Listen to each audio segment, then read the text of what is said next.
Despite Governor Kathy Hochul's consistent opposition to raising taxes on wealthy New Yorkers and large corporations as part of this year's budget negotiations, there is still a steady drumbeat for increasing state revenues to pay for a variety of new and existing programs. One of the loudest voices backing the governor's effort to hold the line, though, is the Partnership for New York City, which represents business interests in the Big Apple and, according to the Wall Street Journal, will be spending money on advertisements opposing a tax increase.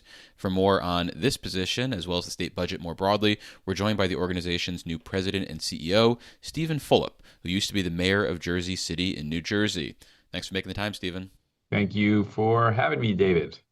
So proponents of increased taxes on wealthy individuals or large corporations argue that this revenue can be used for initiatives to make New York more affordable. But you've argued that these taxes would likely have a negative ripple effect. Because none of these actions happen in a vacuum, though, can you walk us through why you think the unintended consequences of tax increases would have, say, a net negative effect when factoring in how revenue might be spent? Yeah, so let's start by talking about who pays the majority of the budget in New York City. And you have close to 50% of the budget being paid by, less than 2% of the population. So wealthy people pay a disproportionate amount. That means that every time a wealthy person leaves or a corporation leaves, it has a disproportionate impact on social services, broadly speaking, for the entire city. Now, when you look at New York City, there's a lot of reasons to love being here: arts, culture, talent pool, the center of the whole country when it comes to media and entertainment. But there is a tripwire at some point where people leave. Mayor Mamdani's proposal is to replicate New Jersey's corporate tax structure, which would raise New York from 7% to 11%. Now, what he fails to mention is all the other taxes that are layered on top in New York City. So if you replicated New Jersey's tax rate, it would effectively be 22% versus 11% because of all the additional taxes. And if you're paying 100% more versus your neighbor 1 mile away, people start to make a decision not only to move to Florida or Texas, but they start to consider just to move to New Jersey. And it's a very fragile economy, so we're very conscious, and we just want to point out that we need to be careful. So that idea of a so-called tripwire is a Yeah. framing device that I've heard people in business community talk about for, 16 plus years now. It was something that was a real big talking point during the Patterson administration when there was an effort to raise taxes as part of the response to the Great Recession. Where is that line? Because we have seen taxes increase, say, over the last 16 years. Yeah. So look, today a wealthy person in New York City pays about 54% of their income towards the government. And that's a lot. That means the government is the majority partner in your earnings without doing the majority of the work. Now, is the tripwire at 56%, 60%, 62%? Who knows? Nobody knows. But the reality is that at some point, every incremental change, you will have people leave. And as I said earlier, the wealthy people pay a disproportionate amount of the overall tax burden providing social services. So when one person leaves, you need hundreds, if not thousands, of median taxpayers to make up that difference.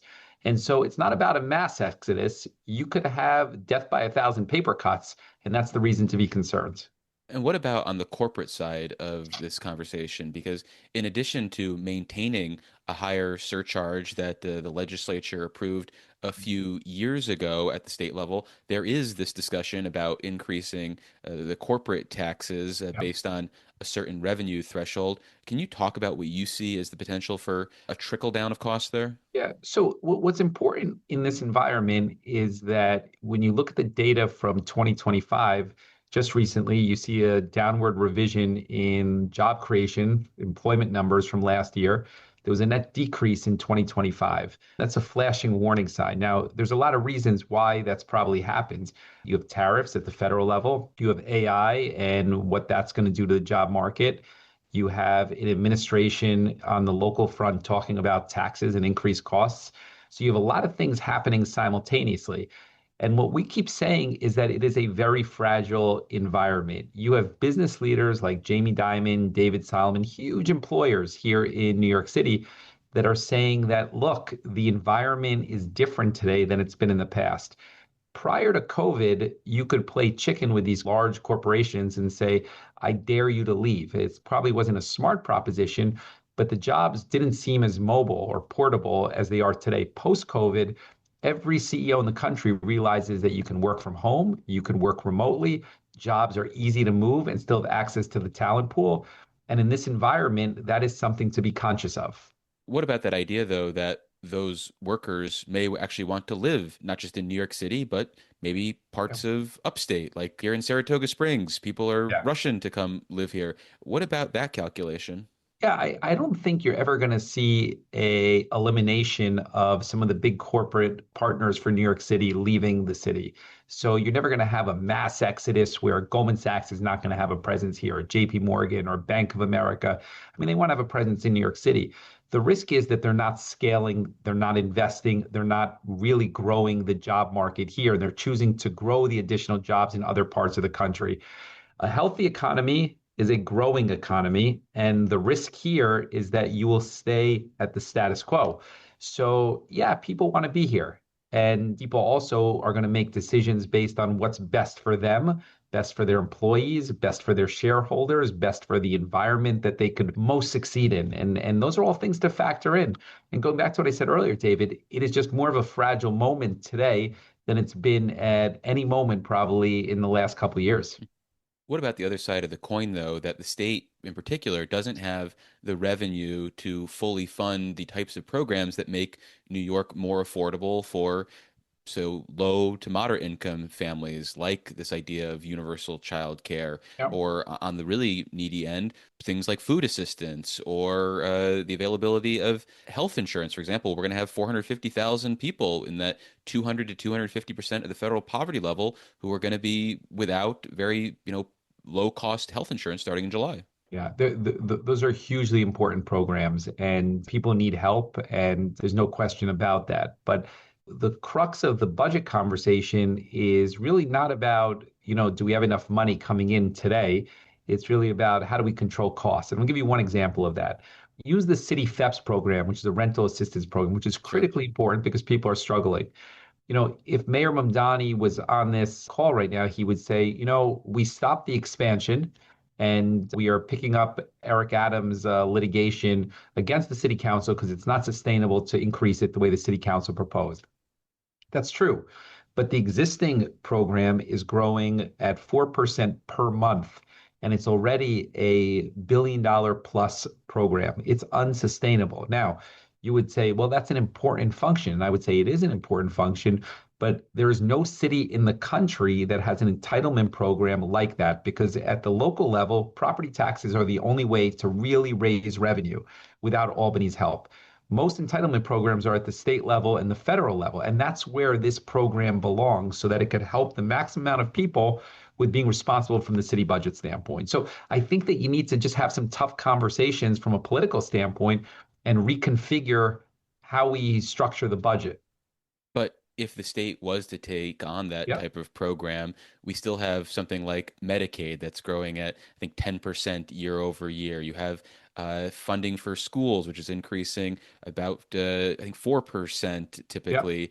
And this is billions of dollars. So, how do we account for Well, that? Or should we just start to slow the growth in all these Well, programs? no, I think let's talk about the schools. I mean, part of the reality of the school population is that it's shrinking. I believe that you had 1.1 million kids in the school a couple of years ago in the New York City public school system, and that's down to 800,000. But at the same time, you see the cost per pupil and the budget increasing exponentially. And So, those do you are want the tough. governor to wade back into that Well, political maelstrom? I think those are tough political conversations, but Yes, when people sign tough up is an for the jobs, understatement. yeah, but when people sign up for these jobs, it's about leadership and tough political decisions. I mean, look, I think the governor has been really great on the fact that she recognizes and she's listening to the business community in that people are talking about leaving and she's sensitive to that. And she says all the time that New York is very resilient and people want to be here and she understands the competitive dynamics and, she wants to make sure that we can compete here. That said, there are tough political decisions that have to be made at every level in order to make budgets work. It's not a revenue conversation here, it's a cost conversation.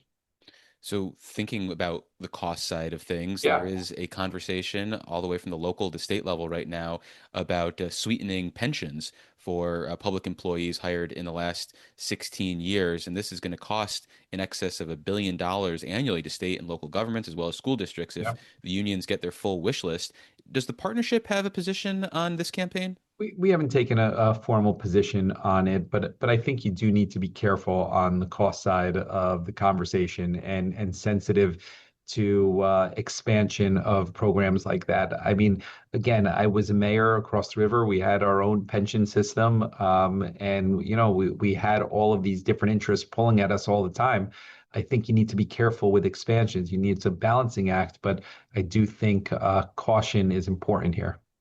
Why haven't you guys taken a public opposition to this? Because it seems like a no-brainer when we're talking about controlling costs. Are you guys Yeah, afraid of the unions too? no, no. I mean, the Carpenters had a video truck outside of the That's building private here. sector unions. I'm talking about public sector Well, I unions. look, I call things out as I see them, and the reality is that I've been in this position for 3 months. There's a lot going on, and I've tried to be mindful of the most important front and center conversations, which are the tax conversation right now in Albany. I mean, look, I think car insurance reform is important. I think how many operators you have on a train, important. I think all of those things are important. Unfortunately, you can't handle all of them at all the time. And I'm trying to be focused. And, I'm not the governor or the mayor. I'm advocating here from a position of responsibility on what's best for the business community and the overall ecosystem here in New York City. Well, lastly, before I let you go, in addition to the much discussed personal income taxes and corporate taxes, Yeah. there are some other ideas kicking around the Capitol on how to raise money. And one pushed by Brooklyn Democrat Andrew Gennardis is ending a sales tax exemption on gold sales over a certain threshold, I think $1,000. Do you have any feelings about this? Look, I don't sell a lot of gold personally, so I haven't really thought about it. I don't really know the tax structure on this. So the short answer is no. But I do know Andrew, and I think he's a thoughtful guy. And he hasn't brought it up to me. And what I'll tell you, David, is I will follow up with him after that. Even after seeing or potentially hearing about a video of him handing out gold bars to highlight the issue, you still feel like a I thoughtful mean, lawmaker?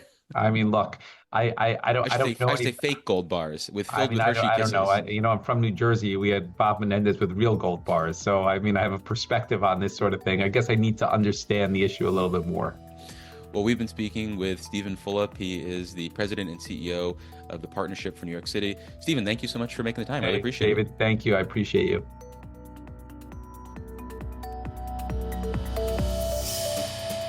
Support for the Capitol Press Room is provided in part by the Lawsuit Reform Alliance of New York. Fraud and lawsuit abuse impact car insurance costs for New Yorkers. Reforms are being proposed to mitigate their impact. Information on these reforms is available at keepnewyorkaffordable.org.